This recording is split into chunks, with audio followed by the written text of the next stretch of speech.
20년 동안 꺼져 있던 붉은 불빛이 다시 켜졌다. 아무도 오지 않던 창고에 누군가 전기를 다시 연결했고, 그들이 감춘 건 무기가 아니라 흙의 심장이었다. 폭탄은 무기가 아니라 체면이었다. 평범한 북령공화국 화강군의 밤은 언제나 고요했습니다. 라디오에서는 매일같이 생산혁명을 외치는 구호가 흘러나왔지만 마을 사람들은 이미 그 소리에 익숙해져 있었죠. 폐쇄된 제2비료 공장 구동창고는 20년째 아무도 찾지 않는 곳이었습니다. 녹슨 철문과 색바랜 경고 표지판만이 그곳이 한때 무언가 중요한 장소였음을 증명할 뿐이었어요. 그런데 그날 밤 창고 위쪽에 달린 붉은 경고등이 깜박이기 시작했습니다. 20년 만에 처음 켜진 그 불빛은 어둠 속에서 유난히 선명했어요. 경비원 박순철은 그날도 어김없이 술에 취해 있었습니다. 초소 안 낡은 의자에 기대 앉아 코를 골던 그는 창문 틈새로 새어들어온 붉은 빛에 눈을 떴어요. 저게 뭐야? 박순철은 비틀거리며 일어나 창고 쪽으로 달려갔습니다. 문 앞에 다다른 그는 손잡이를 잡아당겼지만 문은 안에서 단단히 잠겨 있었어요. 그는 문을 두드리며 소리쳤지만 아무 대답도 들리지 않았습니다. 술기운이 가시지 않은 그는 결국 포기하고 다시 초소로 돌아갔죠. 다음 날 새벽 마을 사람들이 창고 앞에 모여들기 시작했습니다. 붉은 불빛을 본 사람은 박순철만이 아니었어요. 핵기지가 다시 가동되는 거 아니야? 20년 전 그 소문 기억나? 여기가 비밀 연구소였다잖아. 사람들은 수군거리며 창고를 바라봤습니다. 노인 회장 장봉녀가 지팡이를 짚고 나타났어요. 핵이든 뭐든 전기만 좀 더 오면 좋겠네요. 그녀는 웃으며 말했지만 눈빛은 불안해 보였습니다. 그때 한 노인이 조용히 창고 앞으로 걸어왔습니다. 김만복이었어요. 그는 사람들 사이를 지나 램프 아래에 섰습니다. 주머니에서 오래된 열쇠꾸러미를 꺼내든 그의 손은 미세하게 떨리고 있었어요. 저 미친 기술자 또 왔네. 마을 아이들이 돌멩이를 주워 던지며 놀렸습니다. 하지만 김만복은 아랑곳하지 않고 붉은 불빛만 바라봤어요.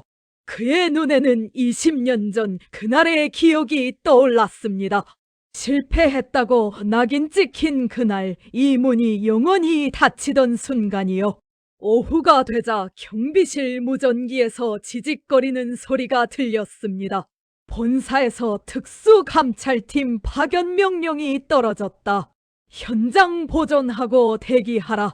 박순철은 허둥지둥 창고 주변에 출입금지 테이프를 쳤어요. 마을 사람들은 더욱 긴장한 표정으로 서로를 바라봤습니다. 장봉녀는 한숨을 쉬며 고개를 저었죠. 또 시끄러워지겠네. 이튿날 아침 낡은 군용 지프 한 대가 마을 입구에 나타났습니다. 먼지를 일으키며 들어온 차에서 젊은 남자가 내렸어요. 중앙감찰부의 최명진이었습니다. 그는 깔끔한 제복을 입고 서류 가방을 든 채 주변을 둘러봤어요. 도로는 제대로 정비되지 않았고 건물들은 낡아 있었습니다. 여긴 시대의 섬이군. 명진은 속으로 중얼거렸어요. 그는 곧장 마을 회관으로 향했습니다. 회관 안에서 주민 면담이 시작됐습니다. 명진은 의자에 앉아 노트를 펴고 질문을 던졌어요. 어젯밤 창고에서 불빛을 본 사람이 있습니까? 사람들은 서로 눈치를 보며 고개를 저었습니다. 불빛 못 봤는데요. 저희는 일찍 잡니다. 밤에 밖에 안 나가요. 모두가 입을 맞춘 듯 같은 대답만 되풀이했어요. 명진은 의아한 표정으로 장봉녀를 바라봤습니다. 회장님, 그 창고는 무엇을 보관하던 곳입니까? 비료 창고였어요. 옛날에 장봉녀는 담담하게 대답했습니다. 면담이 끝난 후 명진은 혼자 창고로 향했습니다. 철문 앞에 선 그는 자물쇠를 자세히 살폈어요. 쇠녹이 깊게 스며 있어 최근에 사용한 흔적은 보이지 않았습니다. 하지만 문틈으로 안을 들여다본 명진은 이상한 점을 발견했어요. 벽을 타고 올라간 전선이 눈에 띄었습니다. 그것도 낡은 전선이 아니라 비교적 최근에 설치된 신형 전선이었어요. 명진은 노트에 뭔가를 적으며 고개를 갸우뚱했습니다. 누군가 여기에 전기를 연결했어. 멀리서 김만복이 그 모습을 지켜보고 있었습니다. 그는 나무 뒤에 몸을 숨긴 채 명진의 움직임을 놓치지 않았어요. 열쇠꾸러미를 꽉 쥔 그의 손에서 땀이 배어 나왔습니다. 붉은 램프는 여전히 깜빡이고 있었습니다. 그 불빛 아래 무언가가 시작되고 있었어요. 최명진은 숙소로 돌아와 김만복의 과거 기록을 조회하기 시작했습니다. 낡은 서류철을 펼치자 누렇게 바랜 문서들이 나타났어요. 그중 한 문장이 명진의 시선을 붙들었습니다. 국가 프로젝트 실패자 비료혁명 3단계 책임자 김만복. 명진은 천천히 서류를 읽어 내려갔습니다. 20년 전 김만복은 자동비료 혼합기를 개발하던 기술자였어요. 국가는 그 프로젝트에 막대한 예산을 쏟아부었습니다.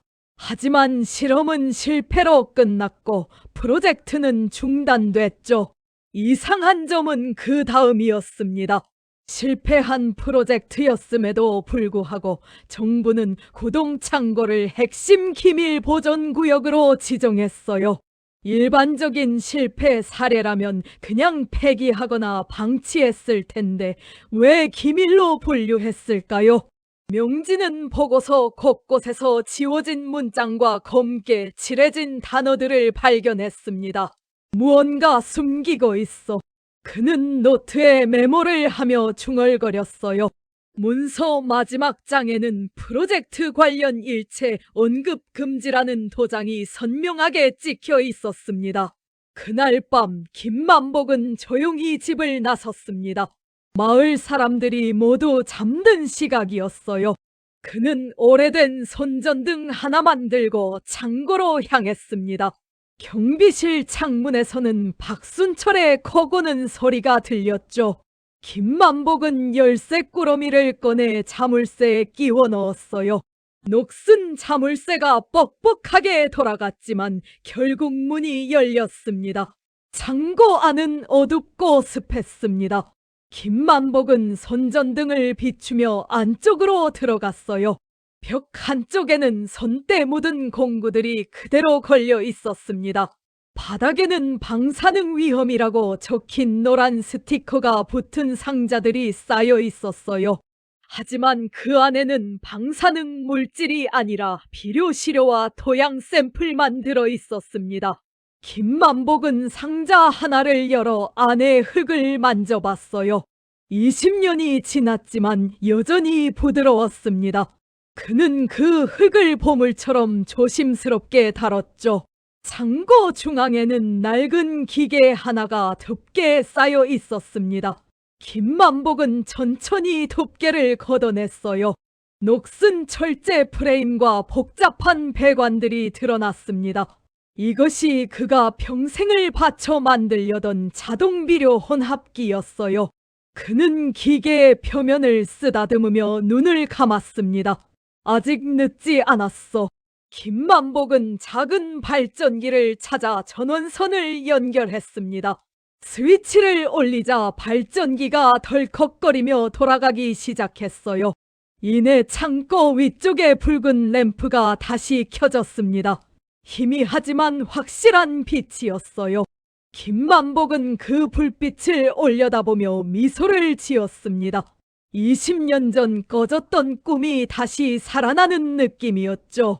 그는 공구함을 열어 렌치와 드라이버를 꺼냈어요. 기계의 볼트를 하나씩 조이며 그는 옛 기억을 떠올렸습니다. 흙을 살릴 수 있어. 반드시.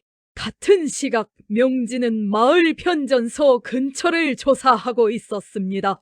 손전등을 비추며 전선들을 따라가던 그는 이상한 광경을 발견했어요. 녹슨 배선과 새 전선이 뒤섞여 있었습니다. 누군가 최근에 전기를 끌어다 쓴 흔적이었죠. 명진은 전선을 따라 걸으며 방향을 확인했어요. 전선은 구동 창고 쪽으로 이어져 있었습니다. 역시 누군가 있어. 명진은 다음날 아침 일찍 본사에 보고서를 작성했습니다. 구동 창고 불법 전력 사용 의심, 현장 강제 개방 요청. 하지만 본사에서 돌아온 답변은 예상 밖이었어요. 구동 창고 강제 개방 허가 지연, 추가 지시 대기할 것. 명진은 눈살을 찌푸렸습니다. 단순한 불법 전력 사용 사건에 왜 허가가 지연되는 걸까요? 뭔가 이상해. 그는 직감적으로 무언가 은폐되고 있다는 느낌을 받았어요. 오후가 되자 마을 청년 몇 명이 명진을 찾아왔습니다. 밤마다 창고 근처에서 기계 소리가 들려요. 저희도 붉은 불빛 봤습니다. 명진은 그들의 진술을 기록하며 고개를 끄덕였어요. 확실히 누군가 창고를 사용하고 있었습니다.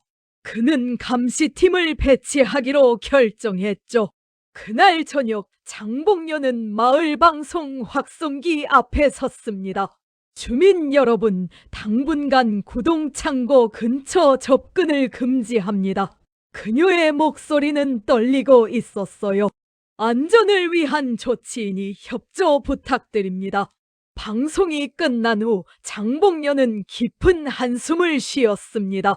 그녀는 20년 전 그날을 기억하고 있었어요. 김만복이 실패자로 낙인 찍히던 날 마을 전체가 수군거리던 그날을요. 밤이 되자 명진은 혼자 창고 근처에 몸을 숨겼습니다. 1시간쯤 지났을까? 어둠 속에서 인기척이 들렸어요. 김만복이었습니다. 그는 조심스럽게 창고 문을 열고 안으로 들어갔죠.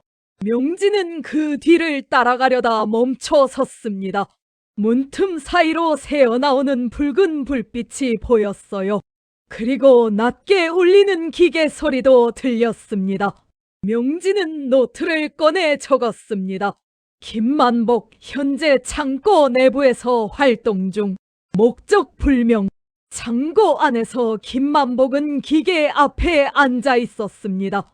그는 실험 노트를 펼쳐놓고 무언가를 계산하고 있었어요. 비료 입자 분사 압력을 높이면 흙이 살아날 거야. 그의 손은 떨렸지만 눈빛은 확고했습니다. 붉은 램프는 그의 얼굴을 비추며 깜박였어요. 밖에서는 명진이 여전히 지켜보고 있었습니다. 두 사람 사이에 보이지 않는 긴장이 흐르고 있었죠.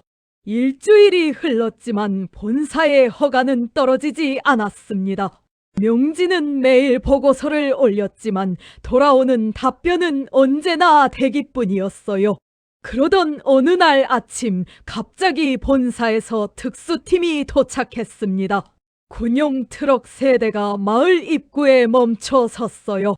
제복을 입은 남자들이 우르르 내렸습니다. 팀장은 명진에게 서류 한 장을 내밀었죠. 구동 창고 강제 개방 명령입니다. 명진은 서류를 받아들며 고개를 갸우뚱했어요. 일주일 내내 미루더니 갑자기 강제 개방이라니 이해할 수 없었습니다. 마을 사람들이 창고 앞에 모여들었습니다. 특수팀은 경고 테이프를 더 넓게 쳤어요. 모두 물러서십시오. 장복녀는 지팡이를 짚고 서서 불안한 표흐로 지켜봤습니다. 팀원 한 명이 큰 절단기를 가져와 자물쇠를 자르기 시작했어요. 쇠가 끊어지는 소리가 날카롭게 울렸습니다. 김만복은 사람들 뒤편에 서서 그 광경을 바라봤어요. 그의 얼굴은 창백했고 주먹은 꽉 쥐어져 있었습니다. 자물쇠가 떨어지고 절문이 천천히 열렸습니다. 안에서 귀귀한 냄새가 흘러나왔어요. 특수팀원들이 손전등을 켜고 안으로 들어갔습니다. 명진도 그들을 따라 창고 안으로 발을 들였어요. 내부는 예상보다 훨씬 어수선했습니다. 각종 고철과 낡은 설비들이 뒤엉켜 있었어요. 벽 한쪽에는 비료혁명 3단계 추진이라고 적힌 현수막이 반쯤 찢어진 채 매달려 있었습니다. 팀원 한 명이 그것을 손으로 만지자 전이 바스러져 내렸죠. 바닥에는 노란 상자들이 여러 개 쌓여 있었습니다. 방사능 위험이라는 스티커가 붙어 있었어요. 팀장이 상자 하나를 열어보라고 지시했습니다. 팀원이 조심스럽게 뚜껑을 열자 안에는 비닐봉지에 담긴 흙과 비료 샘플만 들어 있었어요. 기술팀원이 웃으며 말했습니다. 이건 그냥 낡은 농업 실험이네요. 다른 팀원들도 긴장을 풀고 주변을 살폈습니다. 명진은 구석에서 묶음 하나를 발견했습니다. 낡은 공책들이 끈으로 묶여 있었어요. 그는 그것을 집어들고 표지를 읽었습니다. 김만복 실험 노트라고 손으로 쓴 글씨가 보였어요. 명진은 공책을 펼쳐 내용을 훑어봤습니다. 비료 입자 분사 압력 상승 시 흙이 살아난다. 같은 문장이 여러 페이지에 걸쳐 반복되어 있었어요. 그는 다음 장을 넘겼습니다. 토양 활성화 실험 17차 압력 조절 필요. 모든 기록이 농업 실험에 관한 것이었습니다. 밖에서 김만복이 안으로 들어오려 했습니다. 하지만 경비원들이 그를 막아섰어요. 관계자 외 출입 금지입니다. 저기 있는 게 제 기계입니다. 김만복이 소리쳤습니다. 사람들이 그를 돌아봤어요. 팀장이 밖으로 나와 김만복을 바라봤습니다. 당신이 김만복입니까? 그렇습니다. 저기 있는 기계는 제가 만든 겁니다. 김만복의 목소리는 떨렸지만 단호했어요. 팀장은 서류를 확인하더니 고개를 끄덕였습니다. 안으로 들어오십시오. 김만복은 경비원들 사이를 지나 창고 안으로 걸어 들어갔어요. 그는 중앙에 놓인 기계를 보자 발걸음을 멈췄습니다. 20년 만에 다시 본 그의 작품이었죠. 녹슨 철제 프레임은 여전했지만 곳곳에 그가 손본 흔적이 보였어요. 명진이 그에게 다가왔습니다. 이게 당신이 만든 기계입니까? 김만복은 고개를 끄덕였습니다. 자동비료 혼합기입니다. 아직 완성되지 않았어요. 왜 허가도 없이 이곳에 들어온 겁니까? 팀장이 날카롭게 물었어요. 김만복은 기계를 쓰다듬으며 대답했습니다. 완성하고 싶었습니다. 이 기계는 흙을 살릴 수 있어요.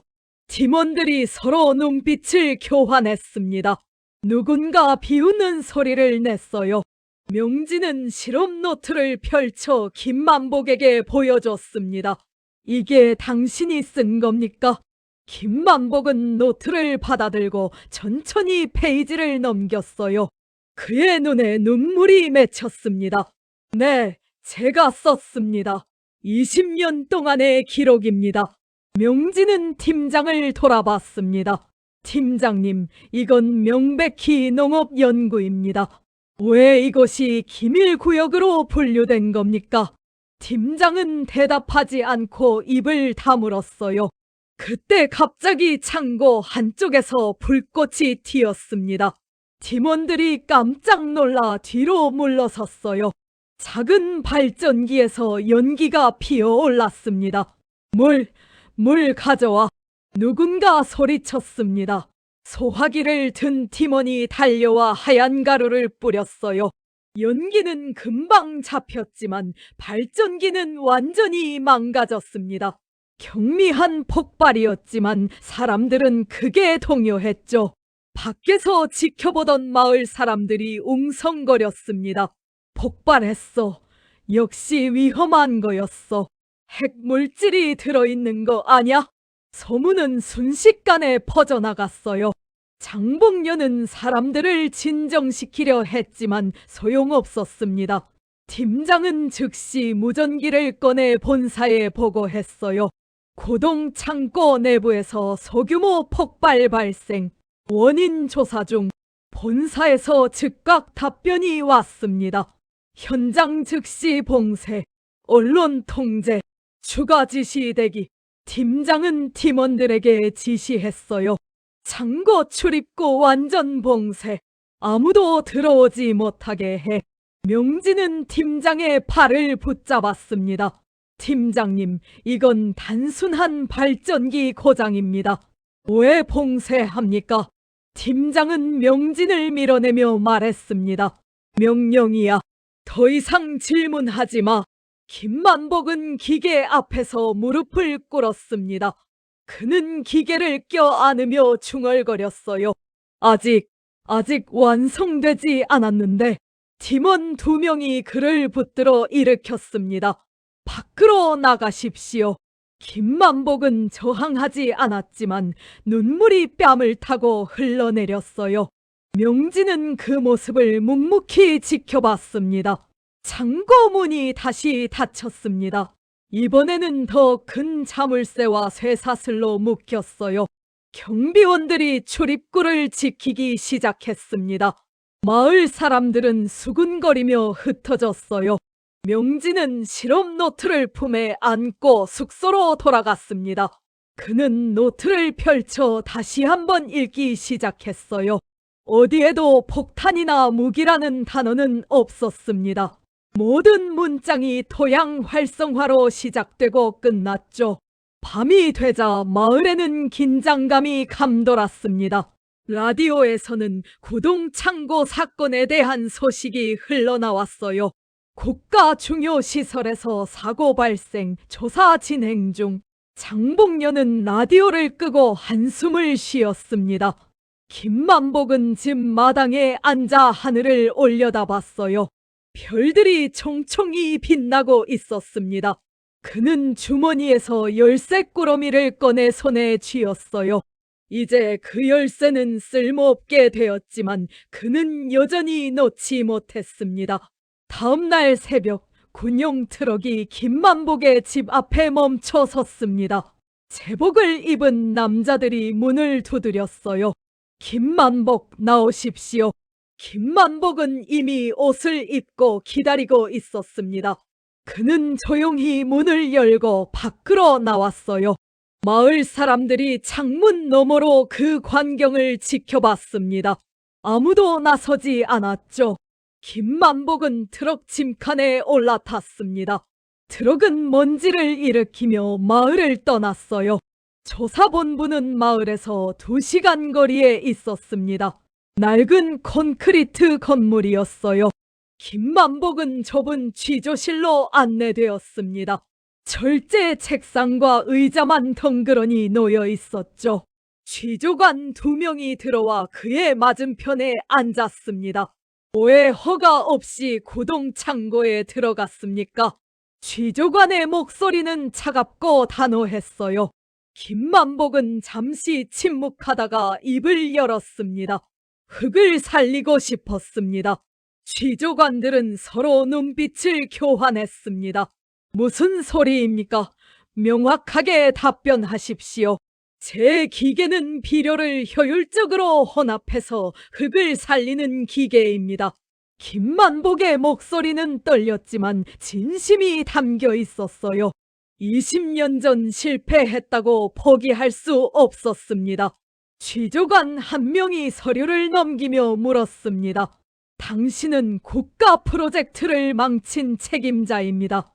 그런데 왜 다시 그 실험을 시작한 겁니까? 김만복은 고개를 들어 취조관을 바라봤어요. 망친 게 아닙니다. 아직 완성하지 못한 겁니다.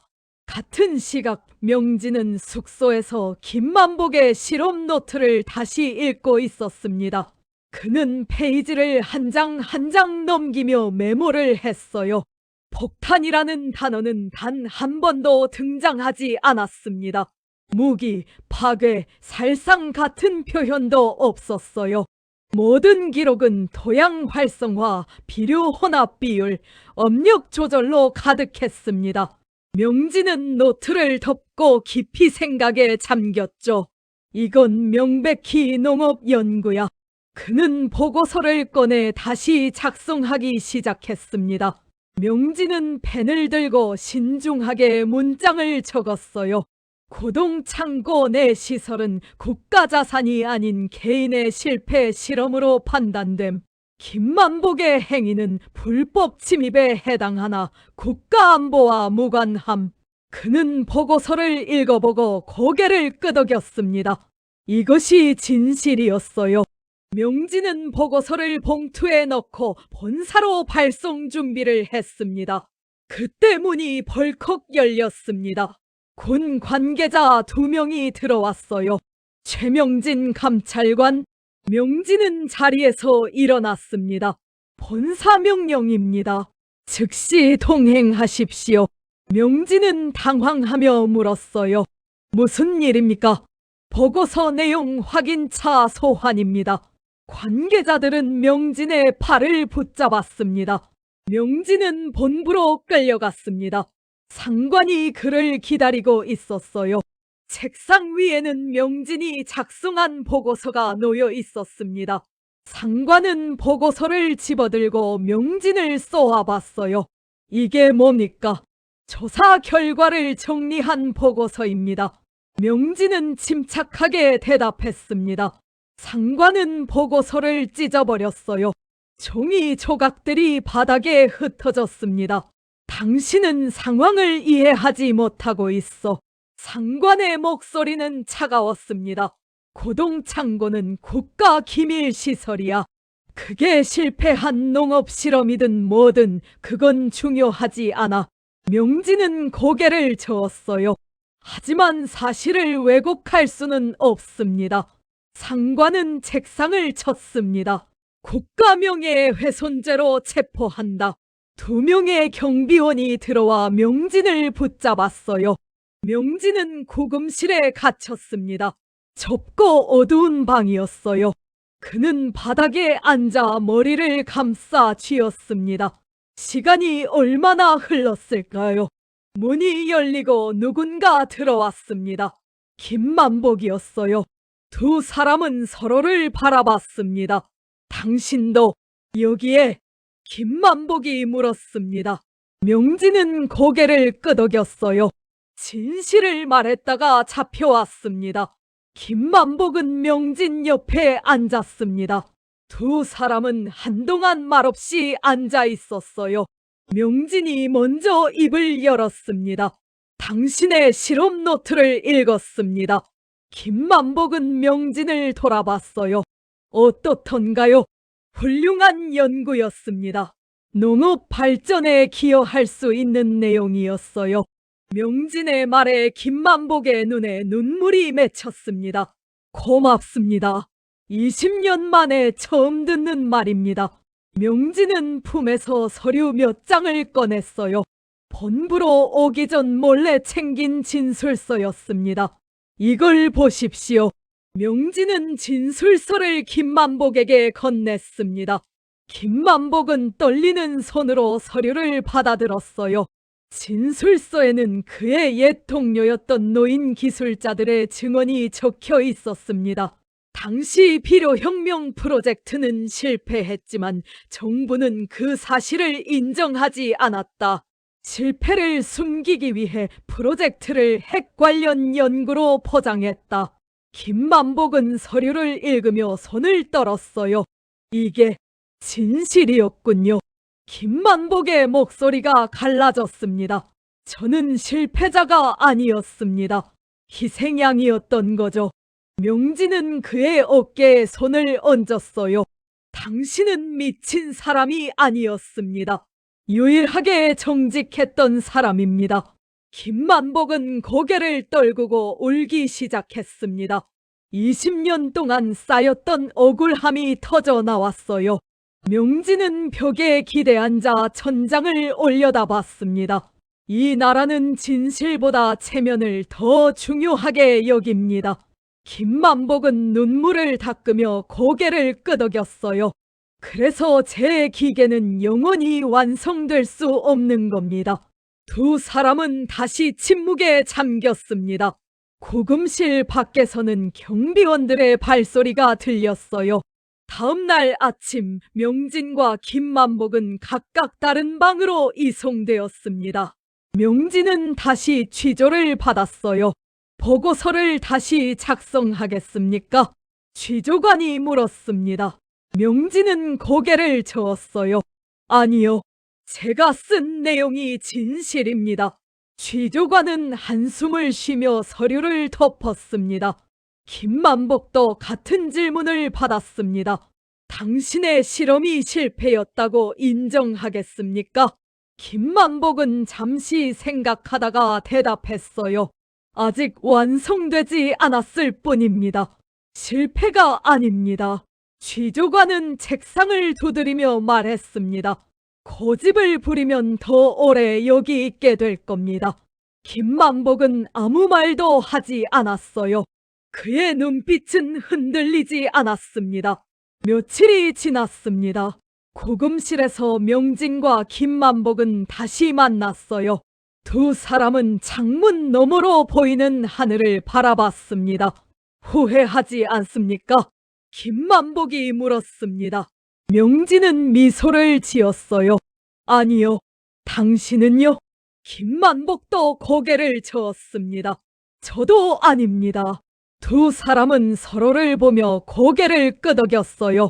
진실은 그들만이 알고 있었지만 그것만으로도 충분했습니다. 일주일 후 명진은 갑자기 석방되었습니다. 경비원이 구금실 문을 열고 말했어요. 나가도 됩니다. 명진은 의아한 표정으로 물었습니다. 이유가 뭡니까? 명령입니다. 더 이상 묻지 마십시오. 명진은 천천히 밖으로 나왔어요. 복도를 걷다가 김만복의 구금실 앞을 지났습니다. 문틈으로 김만복이 바닥에 앉아있는 모습이 보였어요. 명진은 멈춰 서서 그를 바라봤지만 경비원이 그를 재촉했습니다.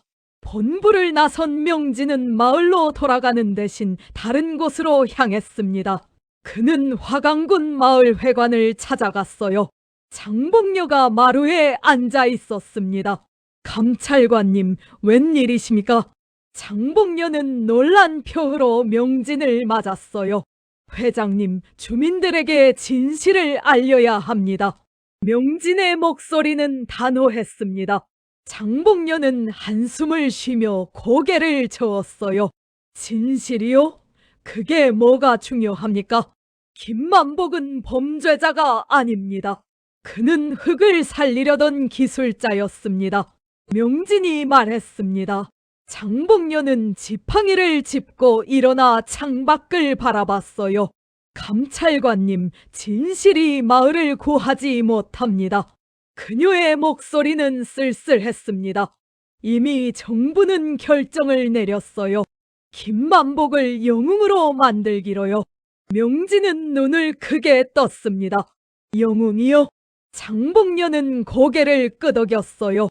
어제 본부에서 연락이 왔습니다. 고동 창고를 기념관으로 만든다고요. 하지만 그건 거짓입니다. 명진이 소리쳤습니다.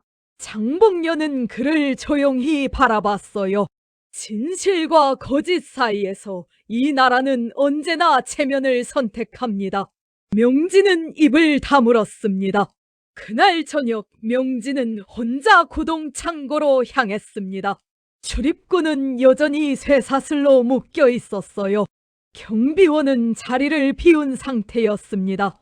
명진은 창문 틈으로 안을 들여다봤어요. 폭발로 망가진 발전기가 그대로 놓여 있었습니다. 하지만 그 위쪽 붉은 램프 하나만은 여전히 깜빡이고 있었어요. 명진은 노트를 꺼내 무언가를 적기 시작했습니다. 진짜 폭탄은 이 나라의 체면이다. 그는 문장을 다시 읽어보고 밑줄을 그었어요. 20년 전에도 지금도 진실은 체면 뒤에 숨겨졌습니다. 명진은 노트를 덮고 깊이 한숨을 쉬었어요. 그때 뒤에서 발소리가 들렸습니다. 장복녀가 지팡이를 짚고 다가왔습니다. 여기 계실 줄 알았습니다. 그녀는 명진 옆에 섰어요. 두 사람은 창고를 바라보며 말없이 서 있었습니다. 김만복은 언제 석방됩니까? 명진이 물었어요. 내일입니다. 개관식에 참석해야 하니까요. 장복녀가 대답했습니다. 그는 동의했습니까? 명진의 목소리에는 걱정이 섞여 있었어요. 장복녀는 고개를 저었습니다. 동의든 거부든 중요하지 않아요. 이미 결정된 일입니다. 명진은 주먹을 꽉 쥐었어요. 이건 잘못된 겁니다. 장복녀는 명진의 어깨를 가볍게 두드렸습니다. 잘못된 것도 많이 보면 익숙해집니다. 그녀의 말에는 체념이 담겨 있었어요. 다음 날 아침 김만복이 마을로 돌아왔습니다. 군용 지프가 그를 내려놓고 떠났어요. 마을 사람들이 그를 멀리서 지켜봤습니다. 아무도 다가오지 않았죠. 김만복은 천천히 자신의 집으로 걸어갔습니다. 마당에는 낡은 간판 하나가 세워져 있었어요. 흑의 혼 김만복 기념관 개관 예정이라고 적혀 있었습니다. 김만복은 간판을 멍하니 바라봤습니다. 손을 뻗어 글자를 쓰다듬었어요. 흑의 혼. 그는 쓴 웃음을 지었습니다. 명진이 그에게 다가왔어요. 김 선생님. 김만복은 명진을 돌아봤습니다. 개관식에 참석하실 겁니까? 명진이 물었어요. 김만복은 한동안 대답하지 않았습니다. 그는 하늘을 올려다보며 생각에 잠겼어요. 참석해야 한다고 하더군요. 김만복의 목소리는 지쳐 있었습니다. 거부하면 어떻게 됩니까? 명진이 조심스럽게 물었어요. 김만복은 고개를 저었습니다. 거부할 수 없습니다. 이미 포스터에도 제 얼굴이 실렸어요. 그는 품에서 전단지 하나를 꺼냈습니다. 비료혁명의 선구자 김만복 선생 기념관 개관이라는 큰 글씨가 보였어요. 사진 속 김만복은 20년 전 젊은 모습이었습니다. 명진은 전단지를 받아들고 눈살을 찌푸렸어요. 선생님의 기계에 대해서는 뭐라고 설명합니까? 명진이 물었습니다. 김만복은 쓸쓸하게 웃었어요. 국가 핵심 기술 연구 성과라고 하더군요. 여전히 거짓말을. 명진이 중얼거렸습니다. 김만복은 전단지를 구겨 마당 한쪽에 던졌어요. 감찰관님, 김만복이 명진을 불렀습니다. 네, 선생님. 당신은 진실을 기록해 두십시오. 김만복의 눈빛은 진지했어요. 언젠가는 필요한 날이 올 겁니다. 명진은 고개를 끄덕였습니다. 약속드립니다.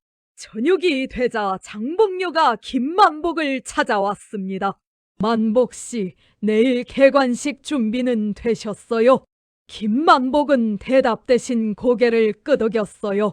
장복녀는 그의 손을 잡았습니다. 이제 이름이 복권됐어요. 기뻐해야죠. 김만복은 손을 빼며 말했습니다. 복권이 아닙니다. 또 다른 감옥일 뿐이에요.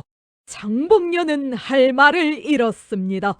그녀는 한참을 망설이다가 입을 열었어요. 그래도 사람들이 당신을 욕하지는 않을 겁니다. 김만복은 창밖을 바라봤습니다. 고동창고의 붉은 불빛이 멀리서 깜박이고 있었어요. 중요한 건 그게 아닙니다. 김만복은 조용히 말했습니다. 밤이 깊어갔습니다. 명진은 숙소에서 김만복의 실험 노트를 다시 꺼냈어요. 그는 노트를 조심스럽게 복사하기 시작했습니다. 한 장 한 장 천천히요. 이건 반드시 남겨야 해. 명진은 혼잣말을 했습니다. 복사한 노트는 가방 깊숙이 숨겨두었어요. 김만복은 마당에 앉아 별을 보고 있었습니다. 주머니에서 열쇠 꾸러미를 꺼냈어요. 이제는 쓸모없는 열쇠들이었지만 그는 여전히 소중히 간직하고 있었습니다.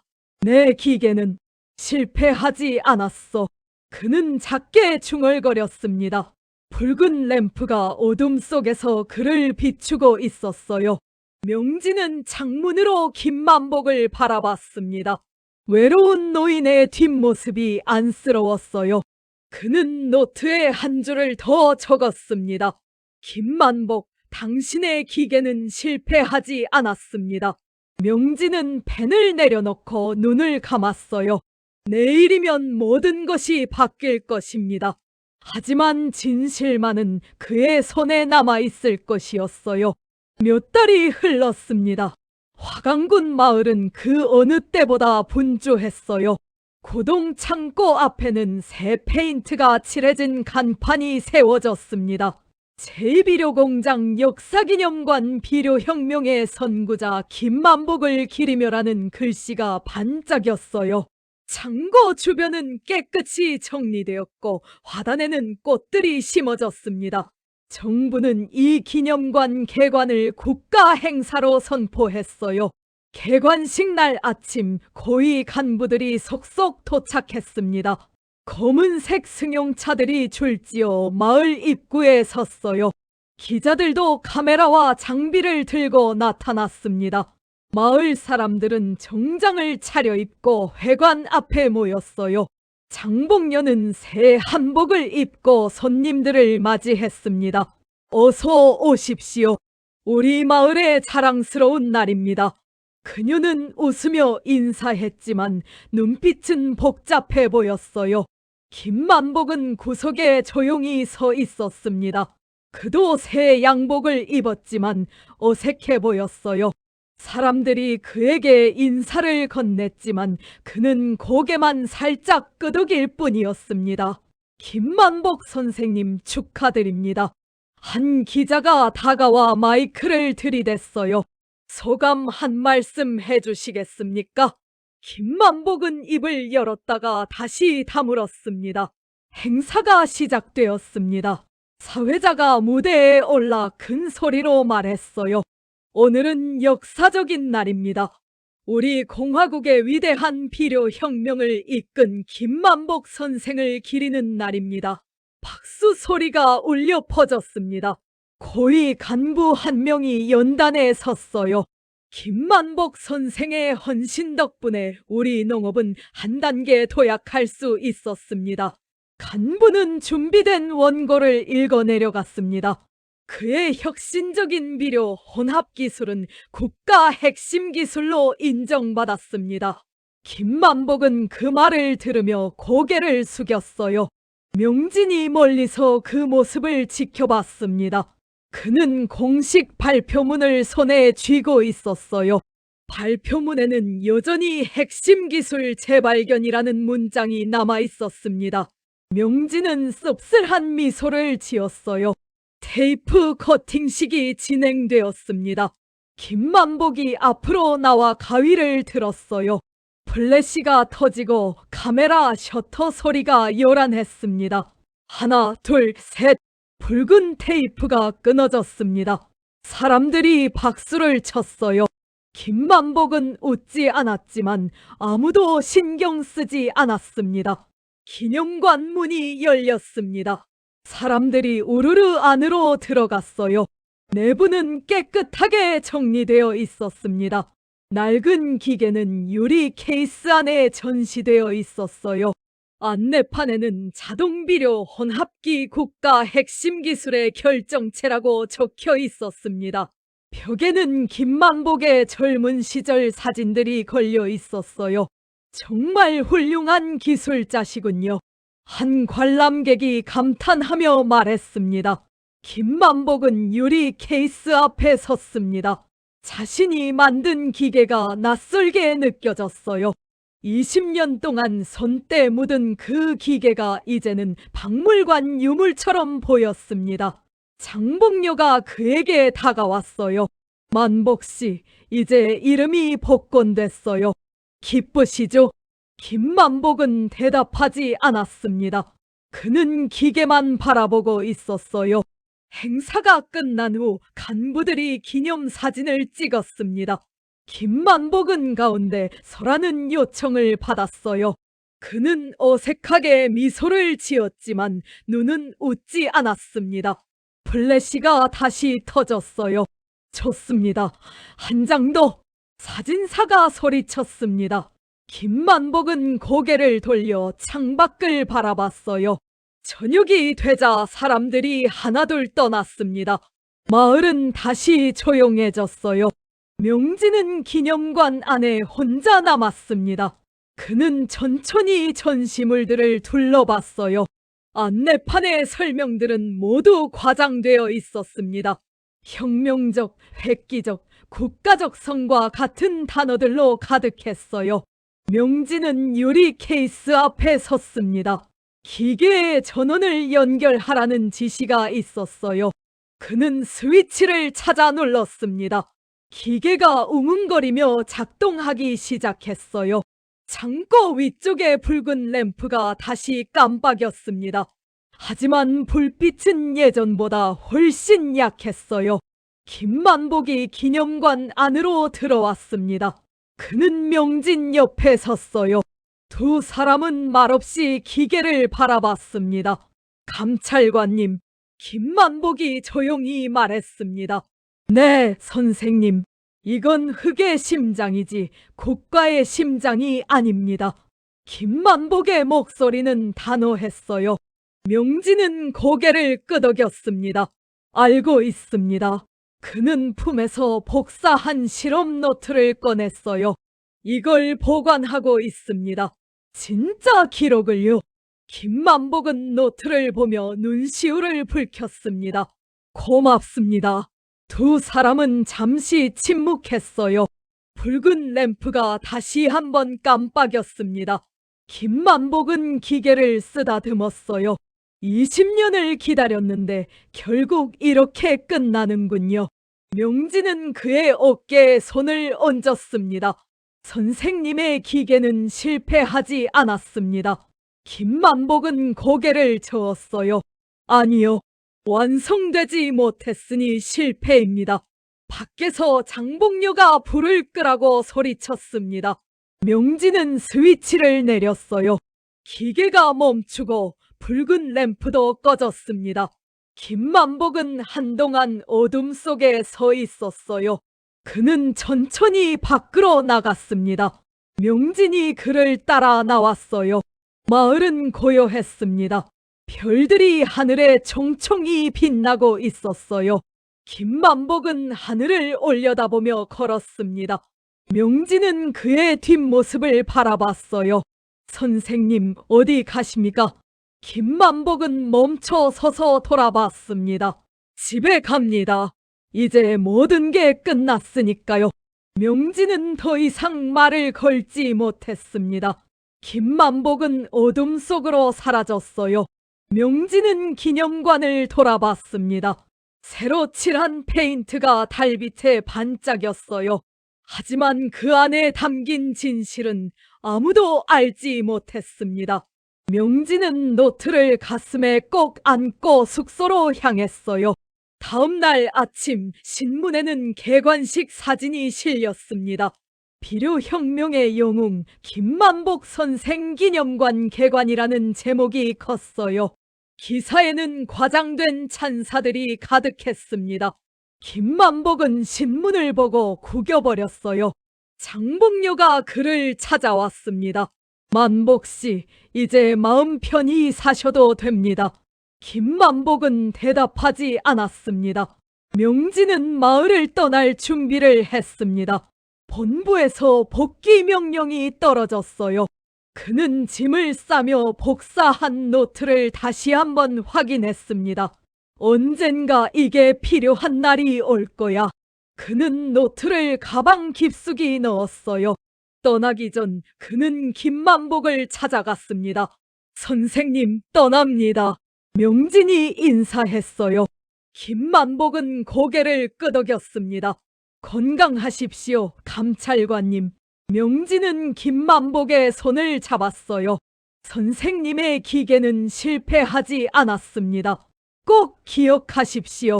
김만복은 처음으로 진심 어린 미소를 지었습니다.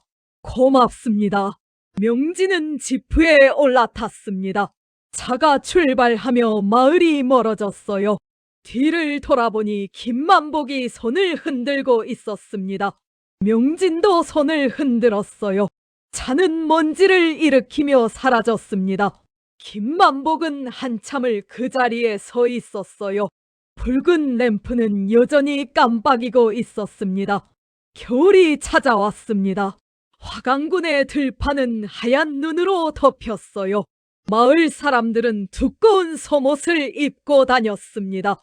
고동기념관 지붕에도 눈이 서복이 쌓였어요.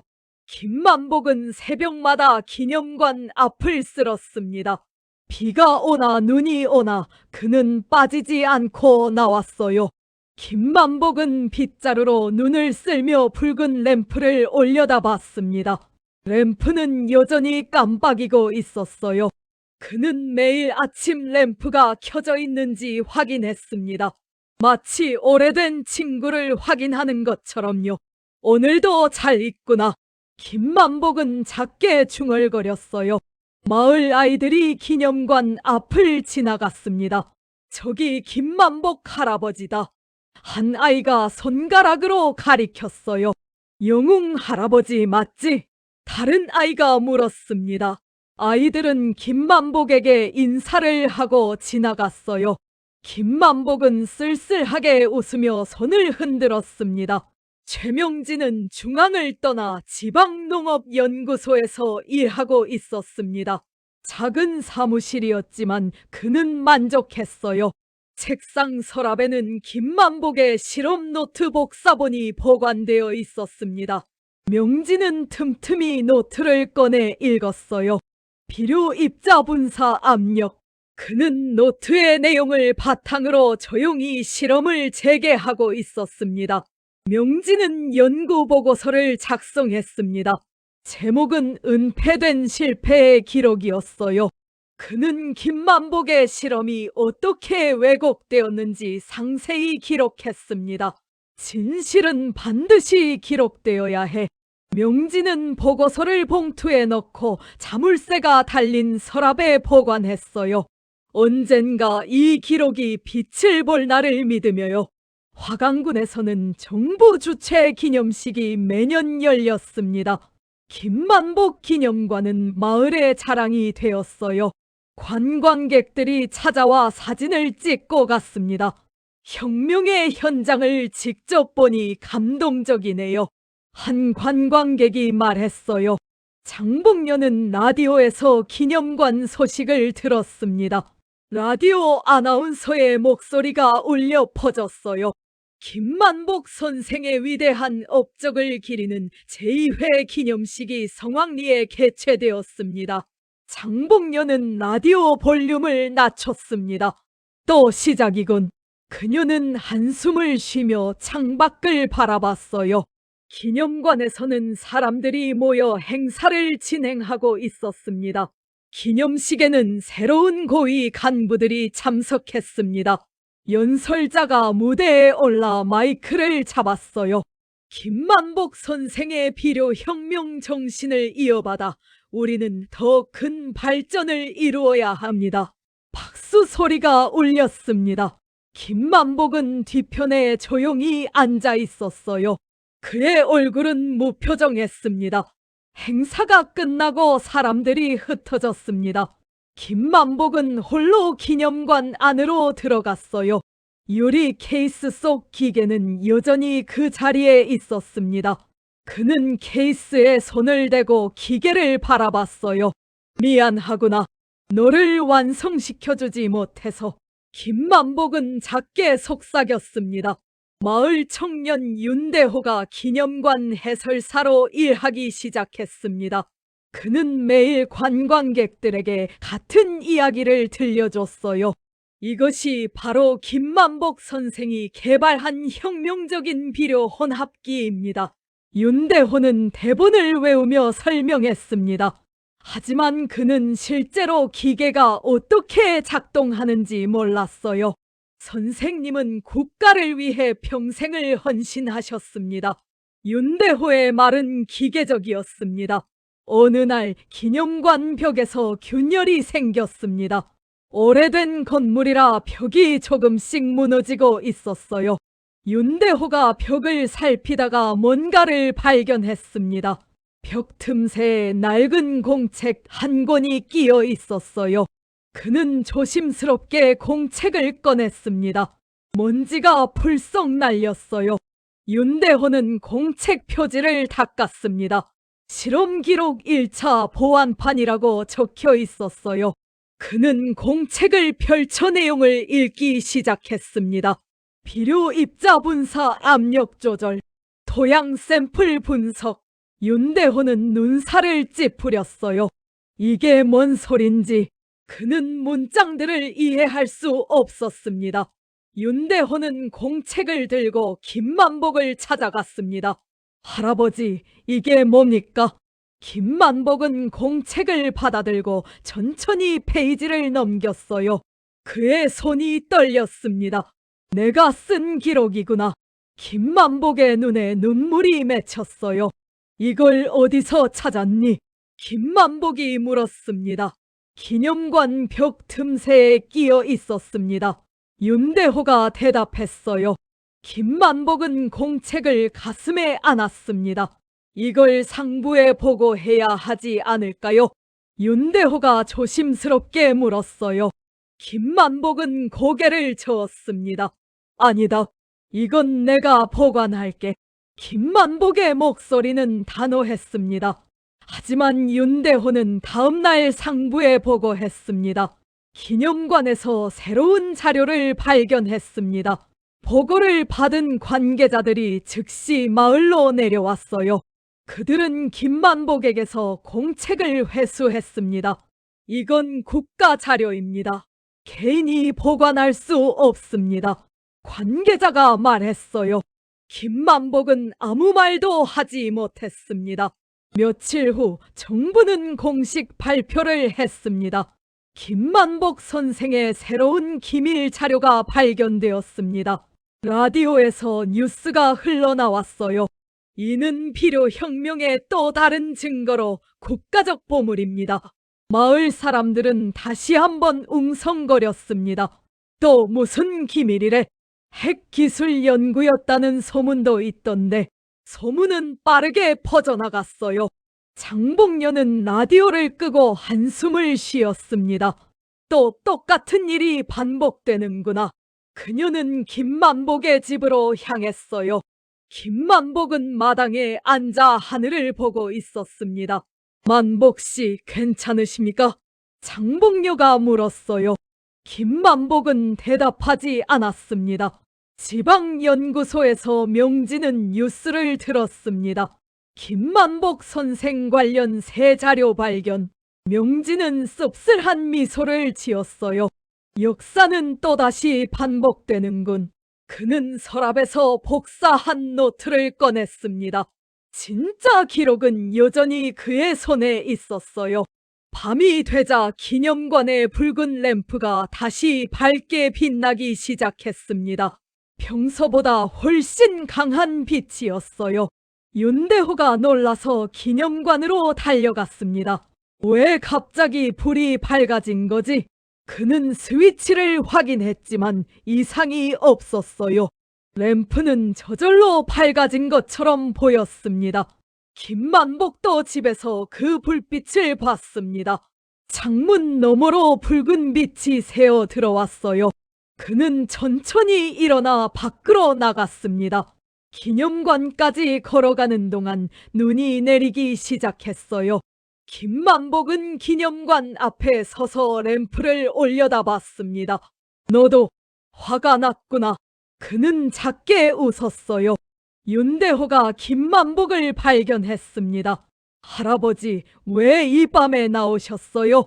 김만복은 대답하지 않고 램프만 바라봤어요.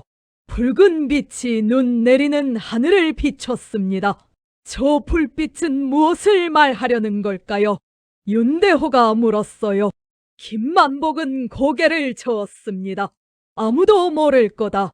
김만복은 천천히 집으로 돌아왔습니다. 방에 들어가 이불을 덮고 누웠어요. 그는 눈을 감으며 생각했습니다. 이제 정말 끝이구나. 밖에서는 여전히 눈이 내리고 있었어요. 붉은 램프는 밤새 깜빡였습니다. 다음 날 아침 김만복은 깨어나지 않았습니다. 장복녀가 그를 발견했어요. 그는 평화로운 얼굴로 잠들어 있었습니다. 손에는 오래된 열쇠꾸러미가 쥐어져 있었어요. 장복녀는 눈물을 닦으며 밖으로 나왔습니다. 마을 사람들이 모여들었습니다. 김만복 선생이 돌아가셨대. 소식은 빠르게 퍼졌어요. 기념관의 붉은 램프가 잠시 꺼졌다가 이내 다시 켜졌습니다. 윤대호는 램프를 보며 고개를 갸우뚱했어요. 왜 저절로 꺼졌다 켜진 거지? 아무도 대답하지 못했습니다. 5년이 흘렀습니다. 화강군 마을은 많이 변했어요. 기념관 주변에는 새 건물들이 들어섰습니다. 관광객을 위한 숙박시설과 식당도 생겼어요. 김만복 기념관은 이제 마을의 중심이 되었습니다.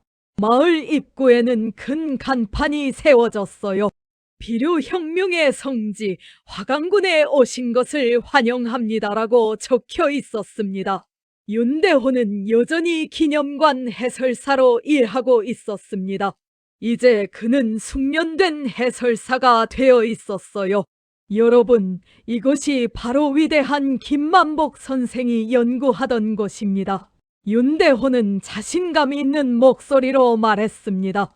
관광객들이 고개를 끄덕이며 경청했어요. 선생님은 국가를 위해 평생을 헌신하신 분입니다. 윤대호는 대본을 완벽하게 외우고 있었습니다. 어느 날 오후 윤대호는 기념관 청소를 하고 있었습니다. 창고벽을 닦다가 또다시 이상한 것을 발견했어요. 벽의 낡은 판자 뒤에서 무언가 바스락거리는 소리가 났습니다. 윤대호는 판자를 조심스럽게 떼어냈어요. 그 뒤에는 낡은 실험 노트 한 권이 숨겨져 있었습니다. 먼지가 두껍게 쌓여 있었어요. 윤대호는 노트를 꺼내 표지를 닦았습니다. 최종 실험 기록 완성을 위하여라고 적혀 있었어요. 그는 노트를 펼쳐 첫 페이지를 읽기 시작했습니다. 비료 입자 분사 압력 최종 조정, 흙의 재생을 위한. 윤대호는 문장들을 읽었지만 여전히 이해하기 어려웠어요. 이게 도대체 무슨 말이지? 그는 고개를 가웠습니다. 윤대호는 즉시 상부에 보고했습니다. 기념관에서 또 다른 중요 자료를 발견했습니다. 보고를 받은 관계자들이 다음 날 아침 도착했어요. 그들은 노트를 꼼꼼히 살폈습니다. 이건 정말 중요한 자료야. 한 관계자가 흥분한 목소리로 말했어요.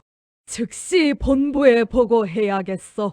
며칠 후 정부는 긴급 기자회견을 열었습니다. 방송 카메라들이 회견장을 가득 채웠어요. 고위 간부가 단상에 올라 발표를 시작했습니다. 김만복 선생의 새로운 기밀 자료가 발견되었습니다. 기자들이 일제히 펜을 들었어요. 이는 우리 공화국의 핵심 기술 연구 성과를 입증하는 결정적 증거입니다. 간부의 목소리는 자신감이 넘쳤습니다. 이 자료를 통해 김만복 선생이 얼마나 위대한 과학자였는지 다시 한번 확인되었습니다. 박수 소리가 울려 퍼졌어요. 정부는 이 자료를 바탕으로 선생의 연구를 재개할 것입니다. 간부는 노트를 들어 올려 보여줬습니다. 플래시가 터지며 사진들이 찍혔어요. 이는 국가적 자산이며 우리 모두의 자랑입니다. 화강군 마을에는 다시 소문이 퍼졌습니다. 김만복이 핵기술을 연구했대. 아니야, 비료혁명이래. 사람들은 저마다 다른 이야기를 했어요. 장봉녀는 라디오에서 뉴스를 들으며 한숨을 쉬었습니다. 또 시작이로군. 그녀는 김만복의 묘지를 찾아갔어요. 묘지는 기념관 뒤편 언덕에 있었습니다. 비석에는 비료혁명의 선구자 김만복이라고 새겨져 있었어요. 장봉녀는 비석 앞에 꽃을 놓았습니다. 만복씨, 당신은 이제 편히 쉬고 계실까요? 그녀는 작게 중얼거렸어요.